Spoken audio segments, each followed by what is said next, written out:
Hello, and welcome to all of you beloved soul sisters. Thank you for joining me here today on the Heart of the Soul podcast. My name is Amana, and I am so happy that you're here. This is a space where we explore what it means to be wild women walking upon this earth. We connect through the ancient ritual of storytelling, sharing about that which is often unseen and unspoken. It is my hope that soaking in these stories may inspire you to uncover your own innate knowing and center you into a more embodied and alive version of your beautiful, unique self. Today is Wednesday, May 21st, 2025.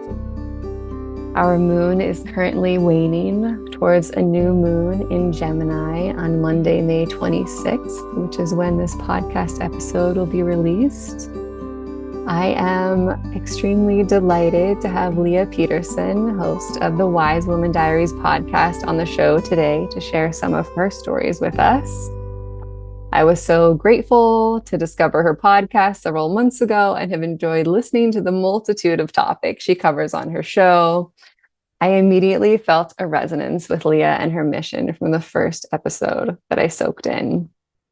I considered reaching out to her for a few weeks and kept talking myself out of it. And then one day I felt compelled, and I did reach out and asked if she would want to do a podcast swap with me. And she literally responded within minutes. And I'm so thrilled that she said yes. And I can't wait to see what we get into here today. So, Lea, I would love for you to just take a moment and introduce yourself and tell listeners a bit about you and where in the world you are today. Thank you so much. I'm so happy to be here. Before we record a podcast, I now look at it as we're in the void, we're in the unknown. We don't know what's going to be birthed in this next hour. And that can be nervous, or that can be so exciting that we don't know. And we're going to trust the feminine flow, our feminine intuition of what will be said and what will be the transmission and what stories will be told. I don't know exactly what I'm going to say, and I love that. So thank you for having me. My name is Lea. I think I am a wild woman. I am too much. And my friends say, Lea, your too muchness is why we love you. And so that's been my journey. My spiritual journey has actually been learning how to become the woman I am, the too muchness. And so I've been on this earth for 36 years. I've been alongside my husband for 18 of those years. I met him as a freshman in college. We've done so many life phases together, which is crazy to even think about. We've had trips in our 20s that we don't even remember that we took. That's how long we've been together.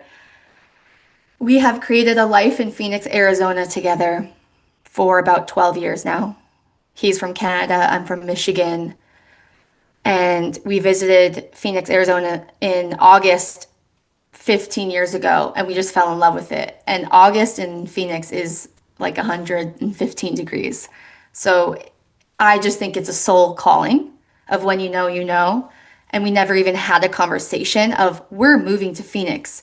We just, without speaking, moved to Phoenix. It's a very interesting thing to look back on. But to me, that's just soul knowing and a soul calling of planting roots in Phoenix. Mhm. And it's been a wild, wild, wild journey because we've lived through so much together and we've played out massive wounds and shadows together. And we've been walking alongside each other trying to create a family for about 11 years. And I've never gotten pregnant, ever. Like, not even one miscarriage, which I think is crazy. And the path of trying to conceive and bring in children has been my maturation journey as a woman. I wanted a baby when I was in my 20s because that's the primal desire of a woman. That's how a woman is supposed to mature. But I was raised in this amazing community that was religious, and we had massive families. Like I have 5 siblings, I have 100 first cousins, and the version of motherhood I saw was bliss, magic, rainbows, unicorns, sunshine, happiness, joy. And so I wanted that to fulfill me in all ways in my 20s, all the ways I was empty. So I basically unconsciously forced my husband to start trying to have a family way, way before he was ready, because those were the dynamics we were in. I was super controlling and he was super passive because I could not feel safe as a woman. I did not feel safe as a woman in my body, in my marriage, in this world. And that is the maturation journey of a woman, is discovering safety within your body, within your mind, within your spirit, and on this earth and with God. And especially in sacred union with another partner. Like that is the work. And so my husband and I have been walking the sacred union path for 18 years together, and half of that unconsciously. And now we have been growing exponentially side by side at different rates. And I would probably say I had my wake up 15 years ago in a meditation where I met Yeshua and I felt home for the first time in my life. And that became my North Star. God became my North Star. That was now my safety, right? And my husband couldn't relate to me for so long because he only touched God 2.5 years ago. So we've had a wild journey and I have so many stories. So where would you want to start? I would love to, yes, hear more about your marriage and where this journey began, but also you started by saying that your friends say that you're too much and that's what they love about you. I'm curious, like, do you remember receiving that messaging when you were a child? Like, when did you feel that? When were you able to like be that too much, even though it might have made people around you uncomfortable? Yeah, I am absolutely too much, but that's my medicine, and I've learned to embrace it, especially learning my astrology and especially learning my human design, because in human design, the incarnation cross is our life purpose, and that to me is the most fascinating part of the human design chart, and mine is the cross of penetration. I am literally here to be penetrating, and I have been subtly shamed for my penetration energy, which is my life purpose on this earth. I am here to be penetrating. I am here to unveil truths that people aren't ready for. So, my medicine to the world is very uncomfortable. And I have been blamed for so much my whole life. And it's now at 36 years old that I've learned how to temper my penetration. I don't have to penetrate anyone and everyone. I absolutely know how to read the room now and know who's ready and who's really my audience and when to just shut up, because if someone's not my audience, they don't want my penetration. Like I want to bring my medicine to people who ask. And so I have friends, that, or even my mother. Sometimes my mother now comes to me and asks me certain questions because she knows that my penetration energy will get to the root of what she's dealing with. And when people can really see me and my gifts and ask me for it, that's when I'm fully seen. So there's a lot there. And then I'm also a manifester in human design. So we move through the world so uniquely where we cannot be controlled. Like we need freedom to the max. And there's this quote that says, you can't control a manifester, you survive them. So there's so much to my authentic self, my blueprint of my soul that can be so triggering to people. And my maturation journey is like learning how to temper it and learning how to read the room and know who's my audience. And yeah, I feel like the most loved when my too muchness is why my friends are friends with me. Yeah, yeah, absolutely. Oh, I love that. I feel like I had like aspects of that when I've seen myself in like video as a toddler even. I feel like I had some of that, what you're speaking to, that then I don't know exactly when it happened, but I feel like in elementary school, I quieted myself. And for me, it's only been now I'm 42 now. It was just in my 30s where I started saying no, like, I'm not gonna quiet myself.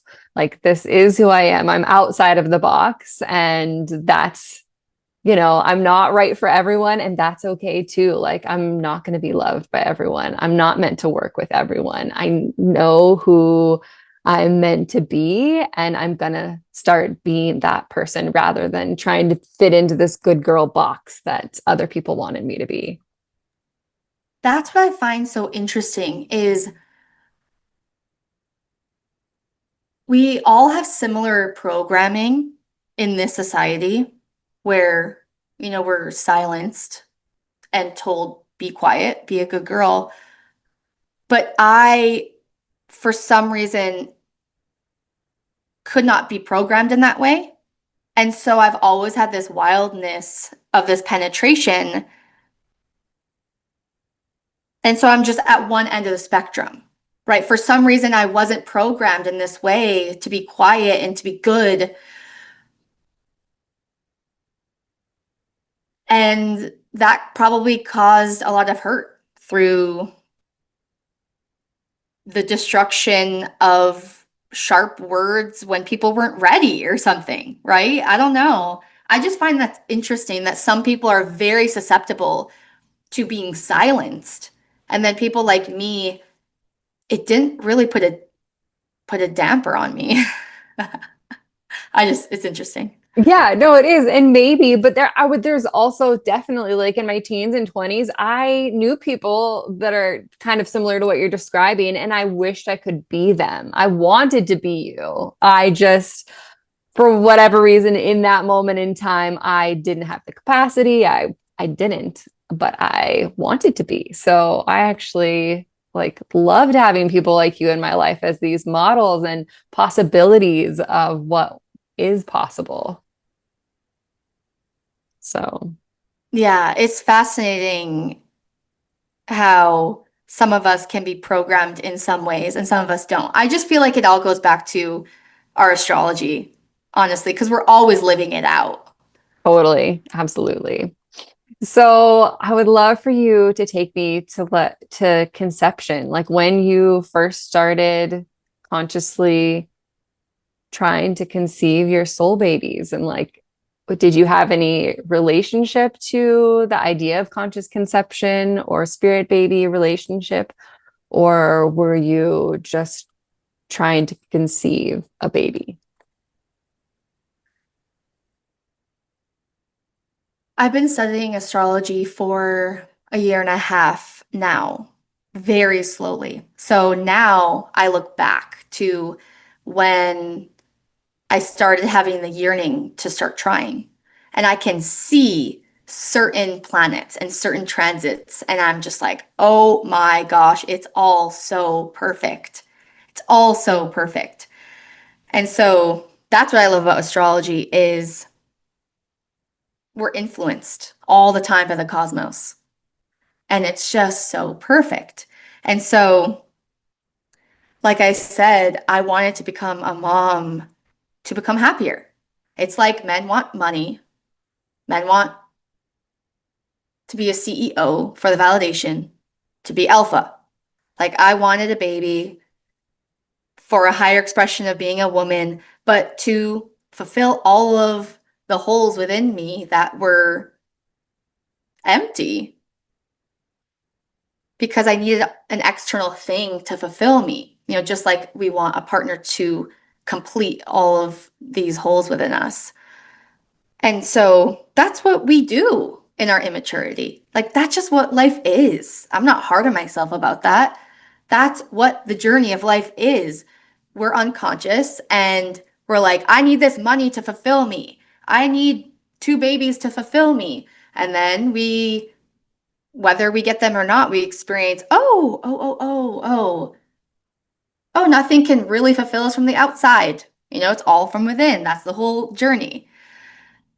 And so I had a psychic reading when I was in college, and that was the first touchstone to a spirit baby. And she said, oh, your baby boy is around you saying, my parents are going to get married. My parents are going to get married. And this was when my husband and I were dating for just 1 year. So this was 17 years ago. Yeah. So that was my first introduction. And I was like, interesting. Okay. Then 4 years later, my husband played hockey for a bit and we were in Sweden. And my first real moment of a spirit baby moment happened, of what I remember, is I was in a person's home and they had a child. Let's just say his name is John.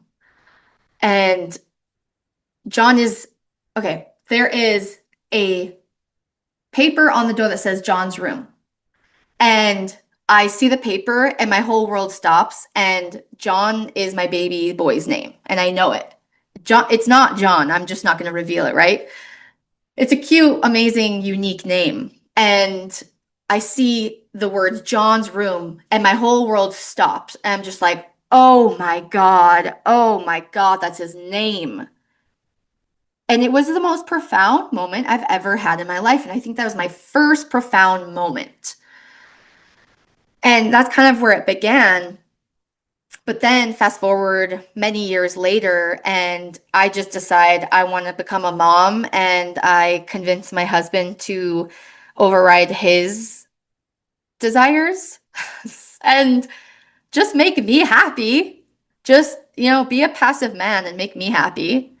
And so we start trying, and it's shocking when you don't get pregnant that first month, because we're kind of told, oh, just one time you can get pregnant. And you can get pregnant from one time. But for some people, it's not like that. And I remember like really believing I was pregnant that first month, because you just think, oh, I tried, I'm pregnant.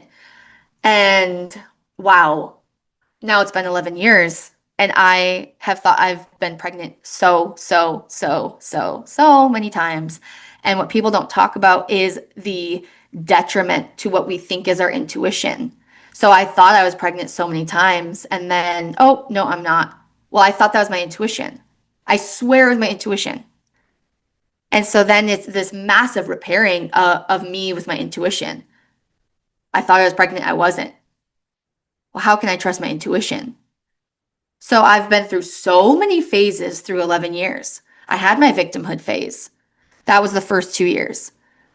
I was so victim. I would get so sad. Everyone else is getting pregnant and not me.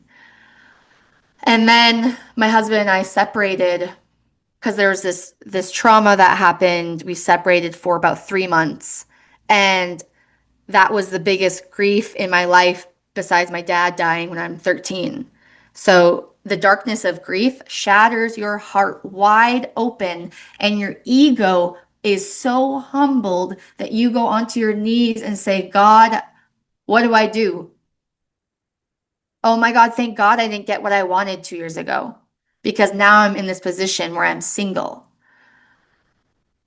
And so grief, pain, tragedy shatters us wide open to God to say, I don't want it my way. I want to surrender. I want to surrender. I don't want control, because a long preconception phase is a PhD in control. You see how little you have control. You learn firsthand how you don't have control. And control is my favorite thing. Control was how I felt safe in this world. If I can control everything, then I'm safe. If I can micromanage everything, then I'm safe. So I've been through so many phases in the preconception phase. I've been through the victimhood phase. I've had massive grief through it. And then my husband and I separating was a, massive dark moment that made me surrender to God. And I told God, if only I could have my husband back, then I will never be controlling over him again. And I will not, I don't even want a child. If I could just have him back, I won't even want a child. And then I got him back and it all comes back because the ego is so committed to what it wants. The ego is so committed to control. And I have broken all those promises I made with God because I'm a human, because I've let my victimhood run me. I've let my closed heart run my relationship with my husband instead of my open heart. But again, that is the maturation process of a woman, is learning how to open so deeply in love and in surrender that we don't need control to feel safe. We feel safe within our own body. And for me, my stability is spirit. That is where I derive my safety. Because when I have had moments with spirit, I feel the truth in my body. I am well. All is well. It's just so clear. Yeah. How has your like maturation journey within maidenhood shifted and changed across these, you said like 11 years that you have been trying to transition into mother, and yet you're that illusion of control has been like, wiped out, that you don't have control. And so you continue to be maturing within maidenhood. And how has that looked for you? I'm so grateful for the path I am walking and not the path I wanted, because I am seeing how my life is unfolding in the highest way possible rather than I just wanted to settle. I wanted to get what I wanted in the moment I wanted it, which is the ego. It just wants what it wants in the minute it wants it. It doesn't want patience. It doesn't want lessons of maturity. It wants what it wants when it wants it. And so when it doesn't get what it wants, you learn who you are. You learn what you believe. You learn what you really trust and what you don't trust. And you learn what you have faith in, what you don't have faith in. And so I got to see all of my beliefs. I got to see, oh, I actually don't trust God. I say I trust God. Oh, I say all these flowery language things, but you learn the truth through your actions. You learn the truth through what you try to control. And so I have been able to see all of my beliefs that absolutely influence a mother raising her children. I have gotten to see probably 90% of what I will face as a mother because I know myself so well now. So the control I would have in my life and over my husband, if I had a child 11 years ago, I would have been a helicopter parent because I didn't feel safe. So I would have tried to derive safety through controlling every aspect of my child. And there's a fine line there because you have to have some authority to keep them safe.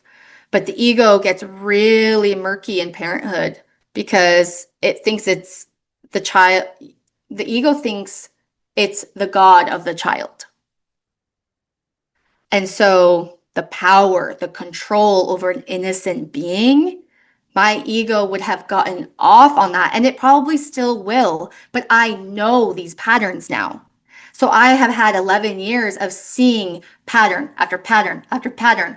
My need for control, my need for power, my need of being right. And all of these needs to feel safe. because I didn't have inner safety, because I didn't trust myself, because I didn't trust my connection with God. And so, maiden to mother to me is being so unsure of who you are, being so unsure of your connection with God and your intuition, not having confidence at all. That's maidenhood. We're supposed to be living like that. But there comes a time of maturation of knowing who you are, trusting your relationship with your womb, with your intuition, with God.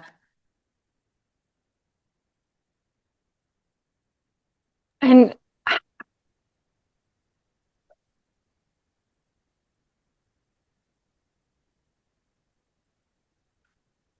And then the biggest piece of maidenhood is the victimhood.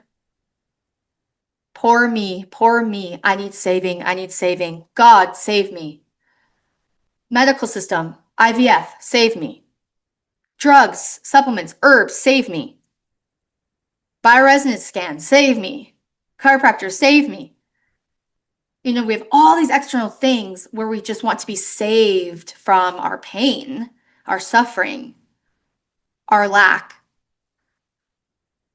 And to me, that's the maturation process. How is this for me? It's not against me. And so, on this maturation path, and through trusting myself and gaining this connection with God and my spirit babies, learning that my spirit babies need me to be a certain woman for them. They're like, we're not coming in for you to project all your micromanaging control shit onto us. We're coming in to live out our destinies in a way past lineages couldn't. So we need you to clear this shit. And we're not asking for perfection. We're not coming in for a perfect parent. But we do need you to see these patterns and we do need you to clear some of these things.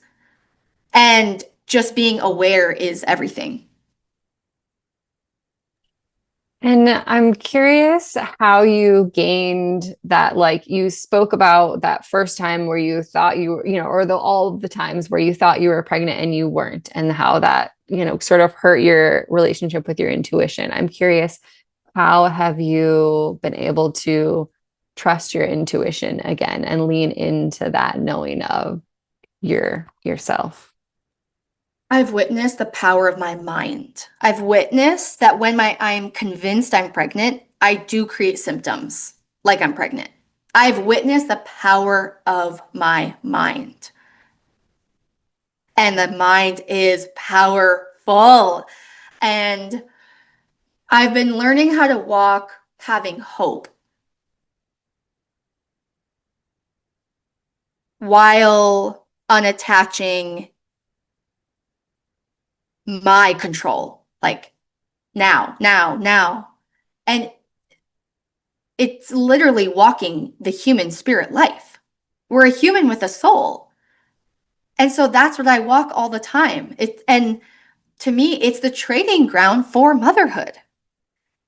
I say that it's a paradox. The preconception phase is a paradox, and motherhood is a paradox where you have so much control over what you feed your children. If you allow screen time and how much, you control so much. And yet your child is their own spirit and they have their authentic self and they come in with their certain temperament that you can't change, you can't do anything about. And in the preconception phase, you have control over how you nourish your body. And if you have sex, if you make love, to hopefully create a child, you have some control. And then you have no control also. And so my maturation journey has led me to the peak of my spiritual maturation of we have control and we don't. And that is the training ground of pregnancy, of birth, of motherhood, and in marriage. And so it's really looking at what you have control over, right? Your actions, your thoughts, your emotions, I don't know, your relationship to fear. You have control over these things. But then you don't have control over so much, and we have to be in relationship with that. How are you in relationship with not having ultimate control? And to me, that's how are you in the mystery? How are you in the unknown? And so I've been in the unknown of not knowing if I'll ever become a mom my greatest desire of my whole life for 11 years. And I've had to sit in the mystery and I've learned, okay, this can be my training ground of pregnancy because I've learned that I want to be pregnant, you know, for so many reasons. But I know myself and I know that when I become pregnant, my mind will then fear lose loss. My mind will fear loss because once we gain the very thing we want, we fear losing it. Desire and fear are one and the same. So I get to see my relationship with loss that when I become pregnant, I will fear. I will fear because I'm a human. And what is my relationship with fear like? Can I be with it? Can I hold it? Because then, if I'm giving birth, I will most likely be in fear at some point of the birth. That's usually inevitable. And so, will I be able to hold that fear? Can I be with it? And the maturation journey to me is being able to hold all of these different things that in the past we were terrified of. We couldn't hold fear. We couldn't hold the unknown. And we, clawed our way to get some illusion of safety through all these external modalities. And then we learn that's just temporary. And that true safety, deep, deep, deep, deep, deep safety comes from within us and our relationship with spirit. And that is everything I have learned. Yeah, it's been for myself too, as you're speaking of this, it makes me think of my own journey of being in the great mystery of the unknown and having to face that and walk with that and be with it. And like, having multiple pregnancies myself and two living children. And also the knowing that just because they're alive in one moment doesn't mean they're going to be alive in the next. And knowing firsthand women who had their 2-year-old die in their sleep for no known reason. And yet continuing to walk my path and live my life and be present with what is in this moment. And it's big, it's huge, it's massive, it's a continued practice. Yeah, I feel like this is a really good opportunity to say the biggest lesson my spirit daughter has given me. This was 1 year ago. It was a Scorpio full moon. I just remember it so clearly that last May she came in and demanded that I sign her soul contract, giving her permission to come in for 2 years, then leaving. Come in for 20 weeks, then leave. Come in for 30 years, then leave. Because we all sign this contract unconsciously. When you bring a child in, you sign up for that unconsciously. You don't know what's going to happen to that child. You are signing up for the great mystery. And we don't want to think about it because it's too scary. We can't hold ourselves in that fear. And so my spirit daughter comes in and says, you have to sign this and consent that you sign up for the experience of unconditional love, no matter the amount of time. Because what I know to be true is that when I've listened to women speak of loss and stillbirth, is that they say, I would do it again. Because they touched God, because they touched unconditional love through the experience, and that is what life's about. And even though it led to our greatest pain, we want to touch unconditional love again because that is who we are. That is why we are here.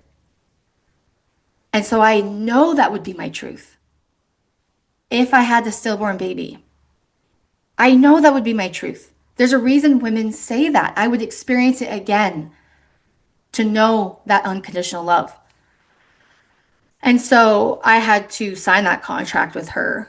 And I think about how I will detest that if that ever becomes true.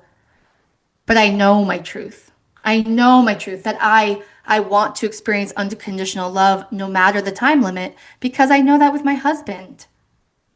You know, if you meet your lover for 2 years, you want to experience that love for those 2 years, even if it ends in loss or grief or pain, because it all will eventually.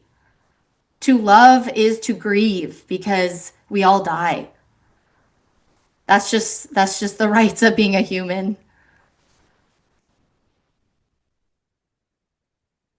Absolutely. We actually, and we just had a Scorpio full moon a couple weeks ago too. So interesting that it will like fall again.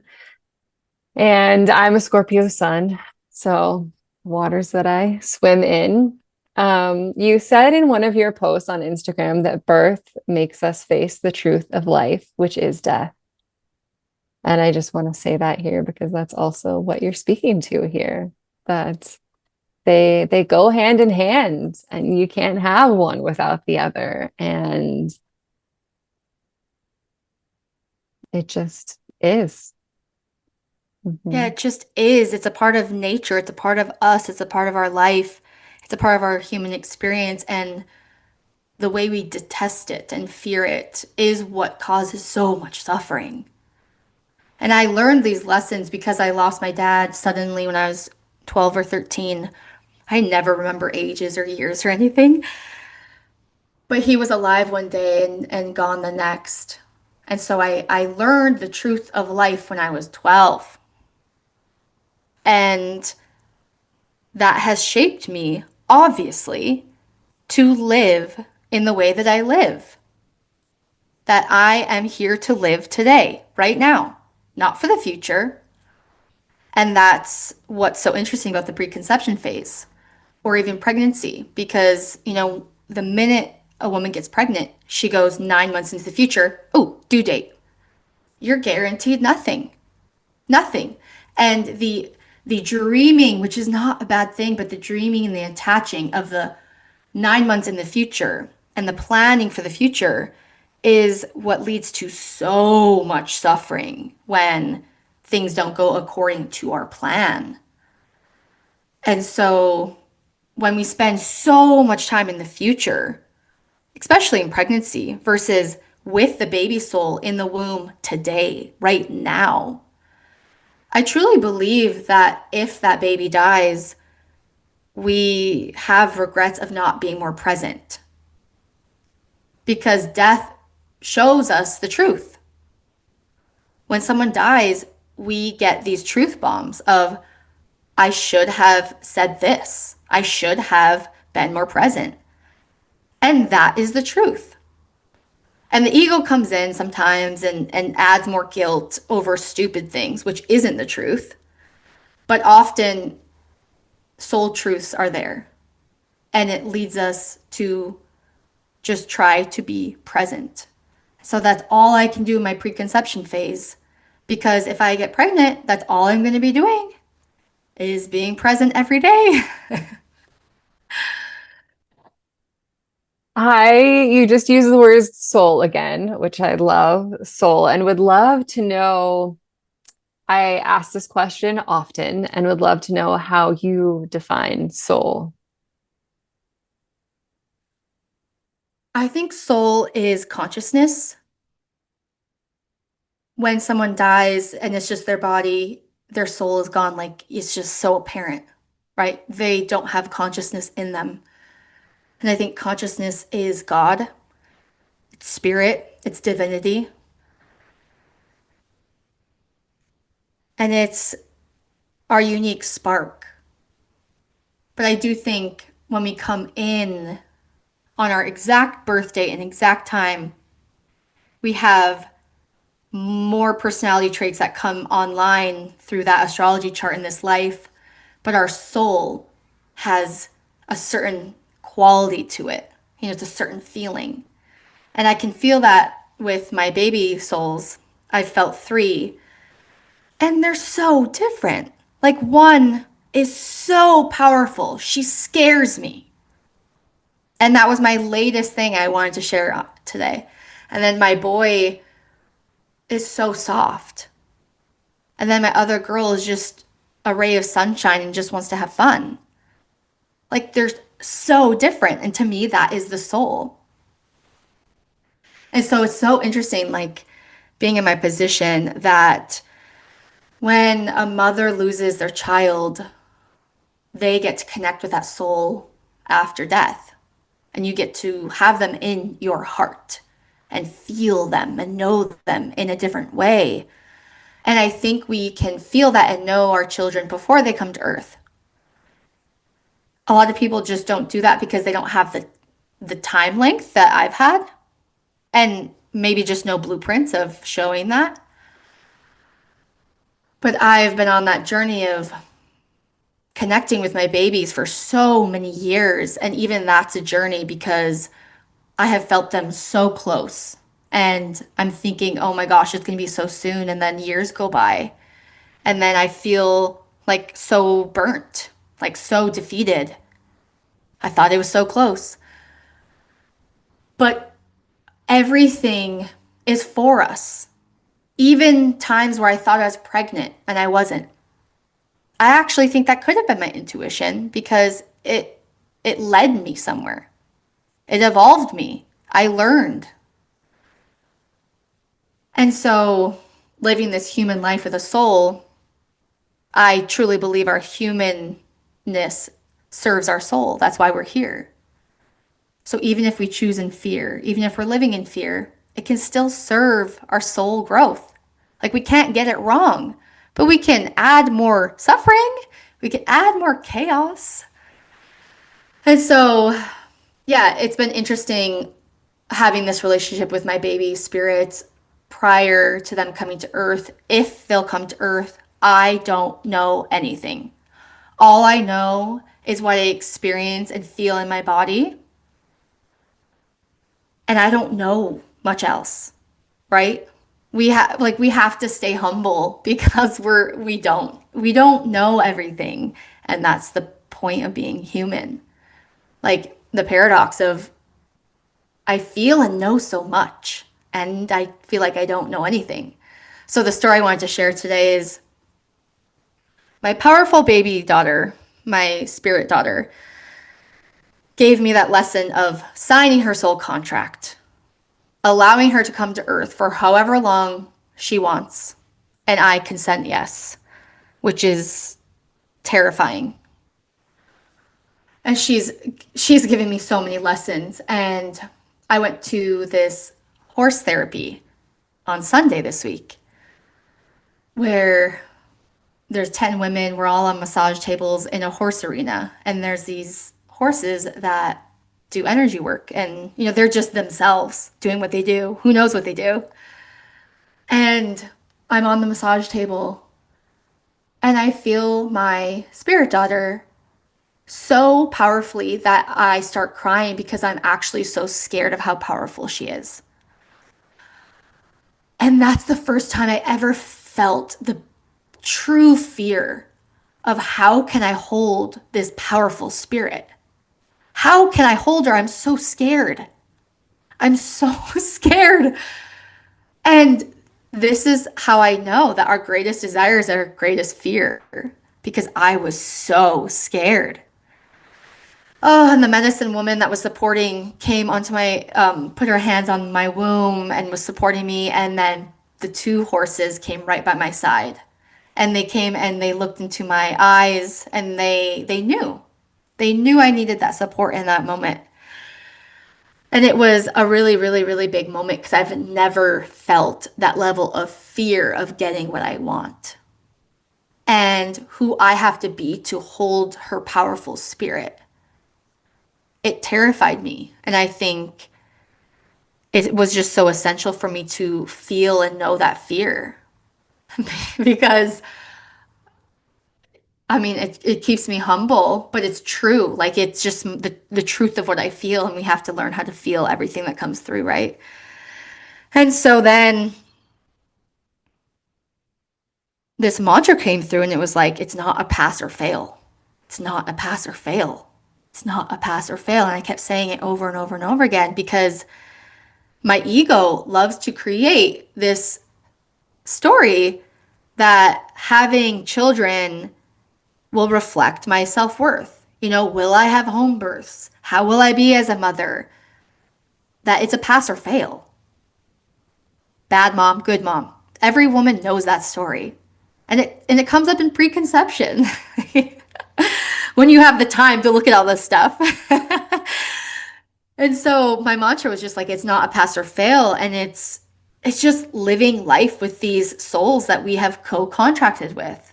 And we get to experience love and pain and joy and bliss and hardship and challenge with these souls. That's what this life is about. And then the last piece that she left me with was when I was calming down and was having peace, I kept mantraing her name. I couldn't stop. I just kept saying it probably 100 times. And she basically is telling me to go silent and stop my podcast for a while or stop putting the energy into it and stop with my trusting life birth account because I put so much energy outward, my identity of who I am out in the world. And she's asking me to be silent and have this communication with her to bring her in. And that's scary because what if she never comes in? Like, what if I do all this work and she never comes in, right? So it's a walk of faith. You don't get to know. Oh, so that's the season I'm in is can I dedicate energy and time to myself and with communication with myself and with God and with her and my other babies with no guaranteed outcomes? And looking at who am I if I'm not on my channels, on my Instagram, on my podcast? I always will be a little bit, but just like putting no energy, not hardly any energy. Who am I? Look at my identity because if I say that I want to be a mother, I want motherhood to be my purpose. I don't I don't have this desire to have all this podcast and everything. It's just I have the time, I have the passion, so I'm doing it, but I want to become a mother.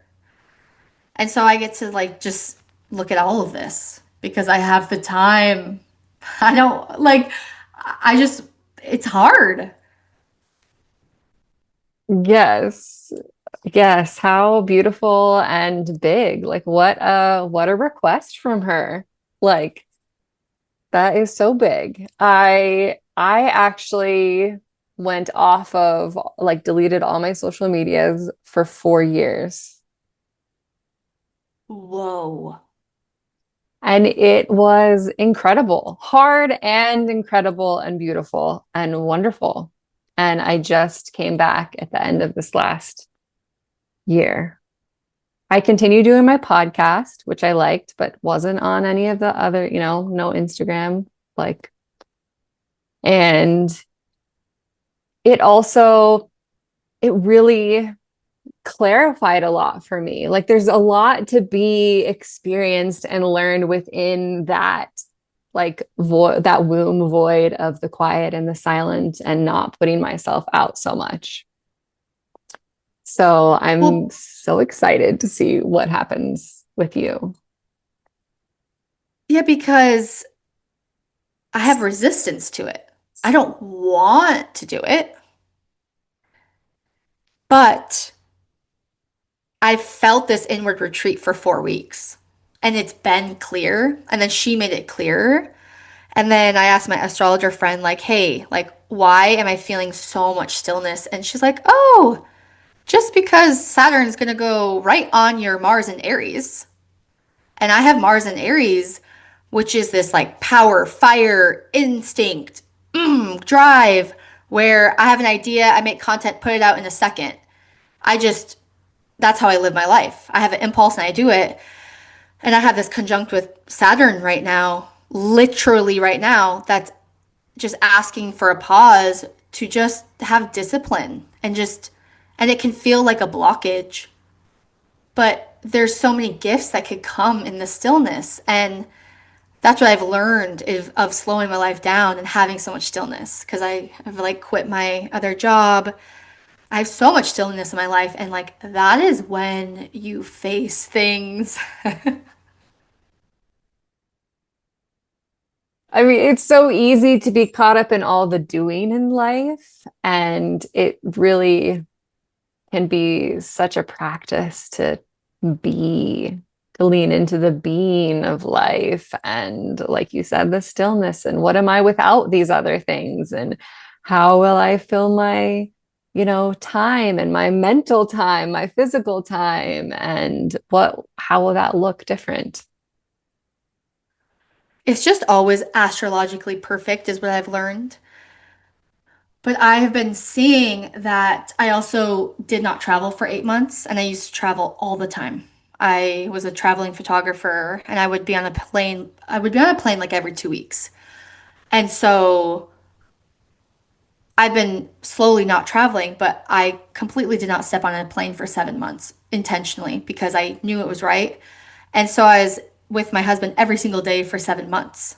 And normally I'm gone every 2 weeks. And I see how you can really keep things at a surface level when you're always jetting off and then you're always missing them. But when you're with someone day and day out for months and months, and oh my gosh, that is when shit comes up. Yes. Yes, absolutely. It can't not. Like Yeah. there's a spaciousness for it then in a way that it's so easy to not have time for things. Yeah, the novelty of traveling, the novelty of this, novelty of that is so nice, but it can be a distraction. And so that's why I just love the ebbs and flows of seasons of life because I'm going to head into the summer season having a few trips. So it's going to be my travel season. But it's followed from so much grounded silence in my home day in and day out. And that's what I love about life, though, is that we're constantly ebbing and flowing, and we need that Hmm. contrast. We need that contrast. We Yes. need contrast.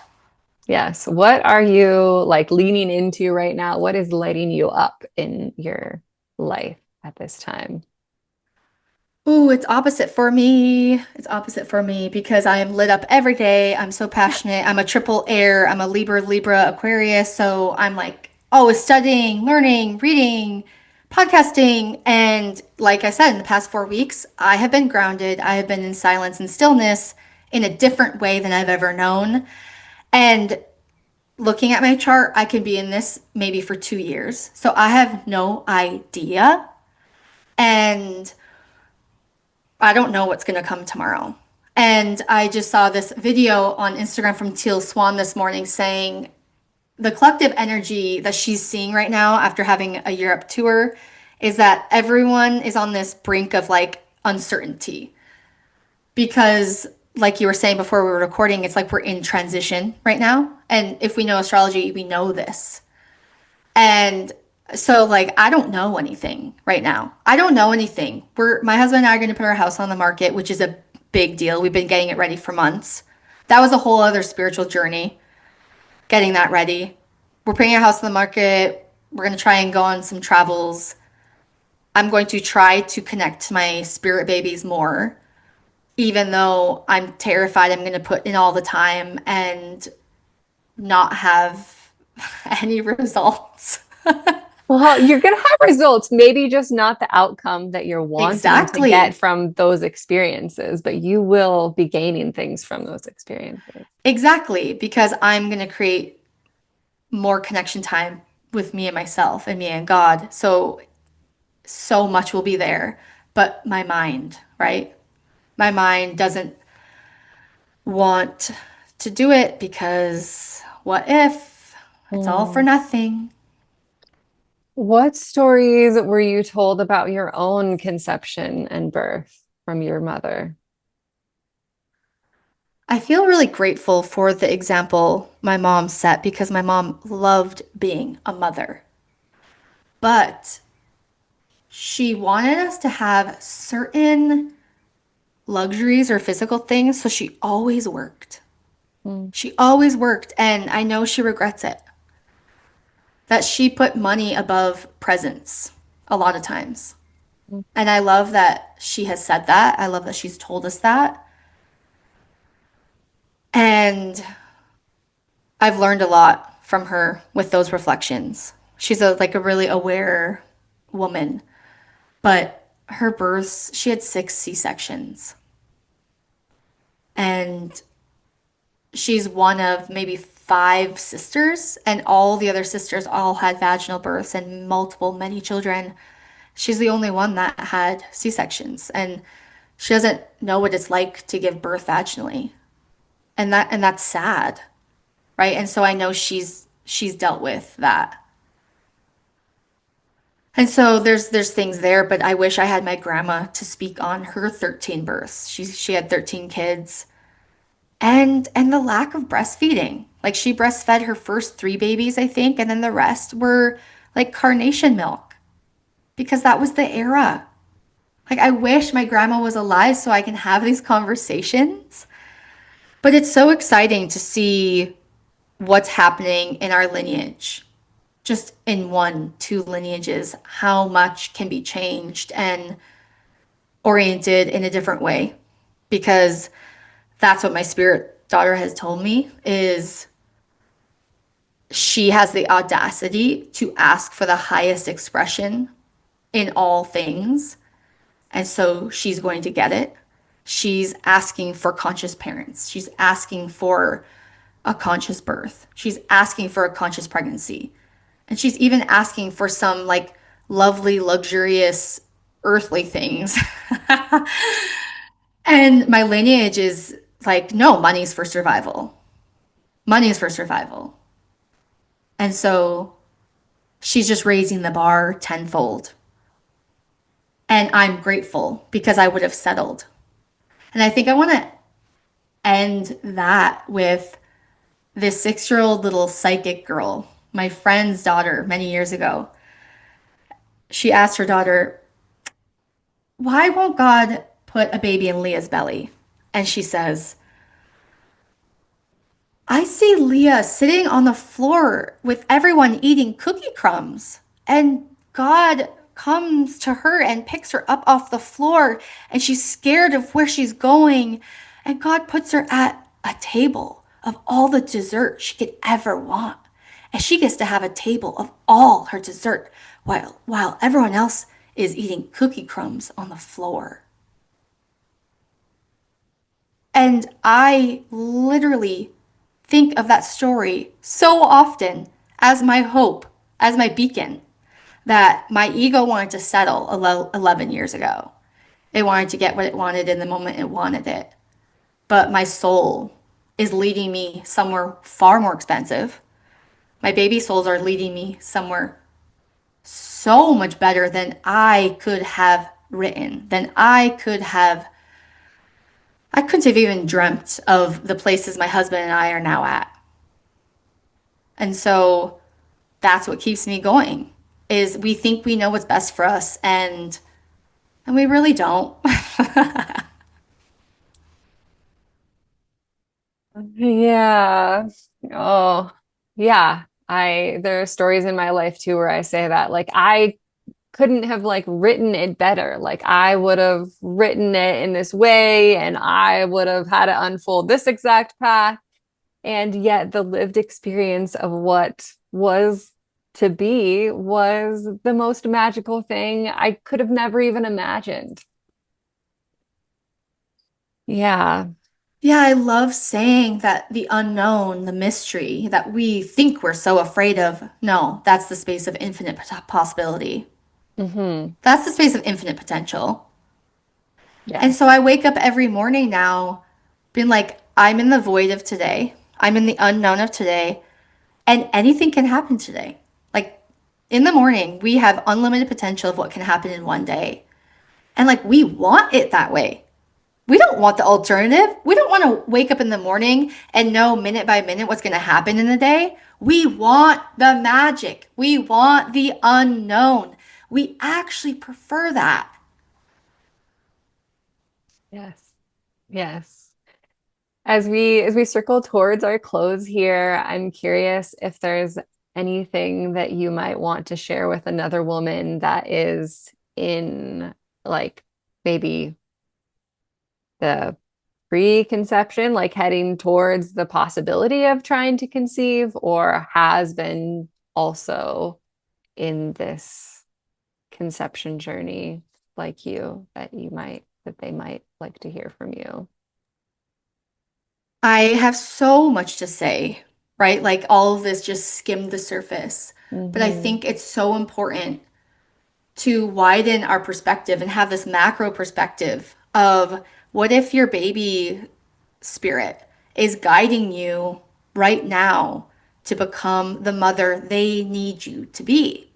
And sometimes that's for 2 years before they're born. Sometimes it's 10 years. Sometimes it's 1 month, 9 months, whatever. We don't know. But there's such an intelligence to them because I think they're doing this work before they're here. And then when they're here, they're doing the same work. They're asking you to attune to them, to provide them what they need while attuning to yourself, while attuning to your own needs. Like it's the whole dance. And I think the preconception phase and pregnancy and birth and motherhood is our ego saying, poor me, victimhood. This is not how I planned it. This is not how I thought it would be. This is not how I thought I would feel in pregnancy. But everything is for us. How could this blossom you into a more mature woman? Because that is what motherhood is going to beg of you.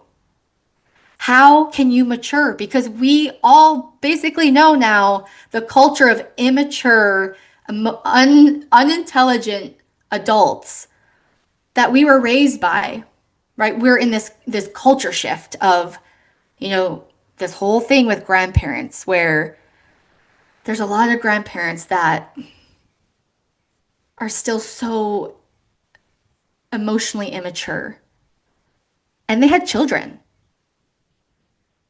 and they didn't cross the threshold of maturation, like true maiden to mother. It didn't happen for whatever reason, we don't know. But now the tides have changed. And this is the era of maturation. This is the era of consciousness rising. And if you don't get on board, you will suffer and you will keep creating your own pain. I could be 11 years in victimhood right now. I could be 11 years in deeper pain and deeper pain. I have that choice, I have that free will. And I have moments of it because I'm a human. But we co create our life and we get to evolve and mature with what life is in front of us. And I think if we can start that in preconception, I think the more magical pregnancy and motherhood could be because we're learning these lessons prior, the lessons on control, the lessons on attaching to future instead of being present, the lessons on learning your intuition and trusting yourself. You know what is best for you. Stop acting like you don't. But to get to that spot, there's a lot of practice. I had to doubt myself for so long to get to where I am. And I'm still going to have moments of doubt. But the training ground to trusting ourselves and our relationship to the unknown can start far before actually having a child. And that can create an even more magical motherhood experience. I'm convinced of it, and I'll let you know if I ever experience it. Wow, Leah. Thank you so much for sharing here today about your journey and the importance of doubt and fear, and that they play an important part in our maturation in this experience of life. Like avoiding those things does not is not in service to us. Like we need to be with them and face them and hold them, and that they are a normal part of this experience. So thank you for presencing that so clearly here today.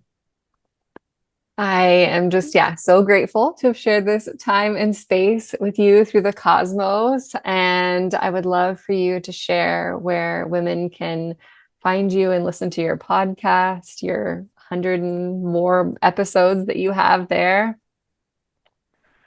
Thank you so much for having me. It's been so fun. I just love not knowing what's going to unfold. And then it was what was said, you know? I love it.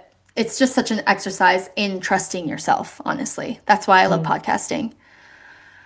But yeah, I have my podcast, Wise Woman Diaries. I have my Instagram page of Trusting Life. It used to be called Trusting Birth, but now I see that no, a woman's path is it's about bringing all of these lessons to life itself, not just birth. And so I'm also doing a Patreon about sacred sexuality and marriage and everything. But the way that's unfolding is just wild because we only learn things once we do things. And so I started it like 5 months ago. And since I'm being called to stillness, I'm like, oh my gosh, I have to quit it now. I think I need to go more silent. And I don't want to quit it because I don't want to be a quitter.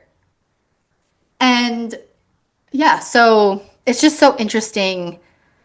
Once you actually take action and do things, that's when you learn. And the ego just makes us have a hard time with it, you know? And so, yeah, I have so many passions and I love bringing my perspectives out to the world. But if I have to go silent, I have to learn who I am without that identity. And maybe I won't do it. Maybe I will. I don't know what's going to happen tomorrow.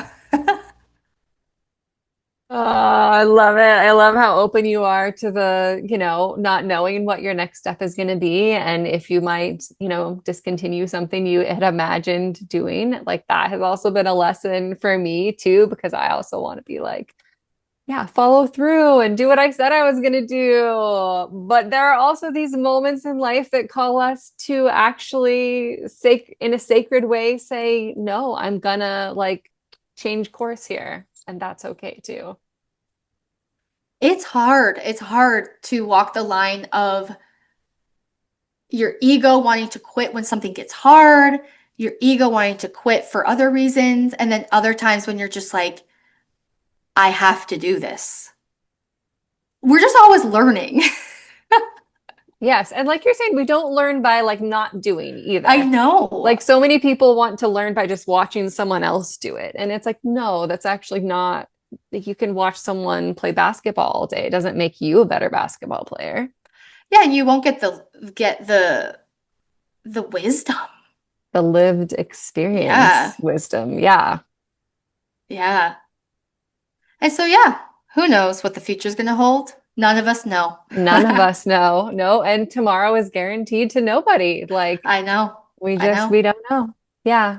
Well, thank you Thank again you. for showing up in your own authentic way here today. Thank you so much. Thank you. Thank you for tuning in and choosing to spend time with me today. I hope that you enjoyed this episode of The Heart of the Soul. I would truly appreciate if you might choose to leave a rating, review, or share the show with someone that you know. You can support this podcast by donating to it using the PayPal or Venmo links. If you have stories that you would like to share on The Heart of the Soul, please send me an email through my website. I would love to hear from you. If you would like to work with me, I have both one-on-one and group offerings online and in person. Find out more on my website, birthingnova.love. If you're listening on Spotify, you can now even send me a voice message. Until next time, remember, be brave, be love, be wild, be you, because you are the only you, and be the change that you seek for yourself and for the generations to come. Sending each of you so much love. Love, love, love. Mwah.